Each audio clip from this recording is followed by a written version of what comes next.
5 most horrific Olympic Games tragedies caught on camera. Extreme sports in the Olympics are often designed to push the human body to its limits. And while accidents in sports are common, fatalities are exceedingly rare, which makes these stories even more devastating. Are you ready? Because in this video, I'll share the top 5 of the most horrific Olympic Games tragedies ever recorded in history. These stories are incredibly hard to believe, but viewer discretion is advised. This is the true tragedy of athletes who paid the ultimate price of the most brutal deaths in the Olympics. 1. Nodar Kumaritashvili, the metal pole catastrophe. First on the list is a startling metal pole catastrophe that will take us to the Winter Olympics in Vancouver, Canada. It was February 2010. The Winter Olympics had just commenced, and one of the competitors was 21-year-old Nodar Kumaritashvili from Georgia, an athlete whose passion for luge unfortunately set the path to his end. Was already prepped for the opening ceremony of the Games at the Whistler Sliding Center. Right from the start, technical demands that sparked safety concerns had existed even before the Games began. Oddly, the designers of the track had considered a crash rate of 3% during testing to be within standards, which implies there were going to be some deaths. The Whistler sliding skeleton track had always been infamous for its treacherous speeds, and this was just the beginning of an event turned deadly that was the setting for this tragedy. Nodar, ready to open the ceremony, began on a practice run. Little did he know that run would tragically become his last. In a momentary action just hours before the event, he began racing down the track, particularly on the perilous section of the course, a few into a metal pole by the side of the track. The sound of his head hitting the beam was sickening, and the force from the collision was strong enough to knock him out immediately, leaving emergency crews scrambling to save him. Despite their desperate efforts of airlifting him to the hospital, Nodar could not be revived. Sadly, the sliding center was just too dangerous for Nodar. And you know what's more dangerous? Forget the speed. What's more dangerous is having exposed metal beams on the side of the track, which was already negligent beyond belief. The biggest danger was even that the Vancouver course was so fast and too difficult that its design prioritized speed over the safety of the athletes. I'll never forget Nodar's death. I was 10 when I watched it, and I haven't watched skeleton the same way again. This, the supporters of the sport said. Keep in mind that it is noteworthy that the majority of snow and ice accidents occurred during training sessions, as this would set the stage for the rest of the horrific accidents in this video. 2. Francisco Lazaro, the fatal oil ritual.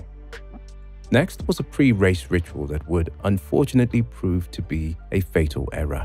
1912 in the streets of Stockholm was what would carry this impending disaster. For the first and only time ever, the Summer Olympics were to be held in Sweden, and there was Francisco Lazaro, born in January 1981. A 21-year promising marathon runner from Lisbon, Portugal, is determined to make his mark in Portugal's Olympic debut. But the real failure was that Francisco never lived to tell his Olympic story. July 15th of 1912, under the blazing summer sun, the 26.2-mile marathon was ready to begin, but the temperatures that day only soared higher. Francisco Lazaro thought he could pull a win off by rubbing oil on his skin, believing it would prevent excessive sweating. But the latter was the case, as normally sweating is a natural means of thermoregulation, and preventing organisms from perspiring is almost inevitably fatal. You see, the oil had the opposite effect on Francisco's body as the race had begun, and instead, it was trapping heat and preventing his body from cooling down. As the race wore on, the oppressive heat became unbearable, and by the time Francisco had reached the 19-mile mark, his body was overwhelmed. He couldn't bear it and succumbed to intense heat. He collapsed, struggling to get back on his feet, but soon fell for the final time. This time he had fully slipped into unconsciousness, and in panic, he was rushed to a nearby hospital where medical staff pronounced his death a day later. The case was that Francisco Lazaro had succumbed to the complications of heat stroke from the day earlier. His tragic death marked the first time an athlete had died in the modern Olympic Games. By and large, the struggle became real for Francisco, even from well-intentioned actions, as he was in desperate need of a win. It may have ended well if the oil played the reverse on Francisco's skin, but no oil will save you if you crash on a snowcat at 210 kilometers per hour. 3. Nicolas Bouchetey, the snowcat collision. In February 1992, the Winter Olympics this time were in full swing in Albertville, France. Nicolas Bouchetey, a 27-year-old Swiss speed skier known for his blazing descents down the mountainside. Bouchetey was among the athletes that pushed the very limits of the speed skiing sport. He was among the elite to show up at the demonstration event, and on the morning of February 22nd, Nicolas was warming up with teammates who were also part of the US team on a public slope as usual. Not long after this, the whole routine turned tragic after Bouchetey unexpectedly caught air of a bump and landed directly in front of a snowcat. Usually the massive machine used for grooming the slopes and the snowcat were rather hidden, unknowingly behind a small hill. It had appeared stationary, and the worst was that it was hidden and unbeknownst and Bouchetey. It was too late after he made the first jump. Regardless, Bouchetey was already blinded and had no time to react. The thud from the collision was brutal. It was those nearby who had seen him, and despite their efforts, Nicolas succumbed to his injuries almost instantly. Nicolas died on contact with that snowcat, and the view of the mountain quickly turned into a scene of horror. After the Olympic community was left to grapple with the randomness and severity of his death, it was unexpected. 4. Ignaz Stuyvesant, the glider disaster. We move to the next tragedy on the list that unfolded in Berlin 1936, and the world is still on the brink of a war. A 25-year-old Austrian, Ignaz Stuyvesant, was also among the pilots showcasing the demonstration sport of gliding. Gliding at the 1936 Summer Olympics was a demonstration sport, though popular as a civilian pastime that was being eyed for its military applications, particularly by the rising Nazi regime. On August 3, 1936, during a practice session at the Staaken Aerodrome, Stuyvesant's glider suffered a catastrophic failure. A wing on his craft broke off mid-flight, and in a brief moment his glider began plummeting to the ground. Stuyvesant was killed almost instantly by the force of the impact. The crash was simply too deadly to witness. The gliding sport, though, was fascinating to watch, but ironically, there is no Olympic competition for it. The ever-present danger lurking years after the aviation demonstration caused its drastic changes. 5. Knud Enemark Jensen, the doping tragedy. Finally, we travel back to Rome, where another Olympic tragedy unfolded. It was 1960, and this was one of the most disturbing tragedies of them all.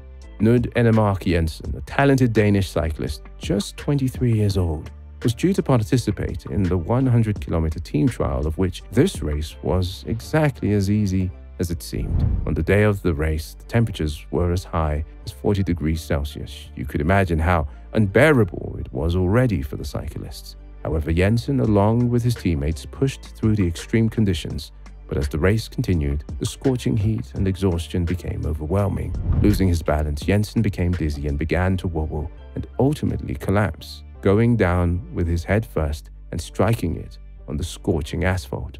Witnesses had said it was hard to stomach when they saw him fall. As of the time Jensen picked, he was taken to a hospital military tent where the temperatures were a sweltering 50 degrees, the shock being he was inside of it for more than 2 hours.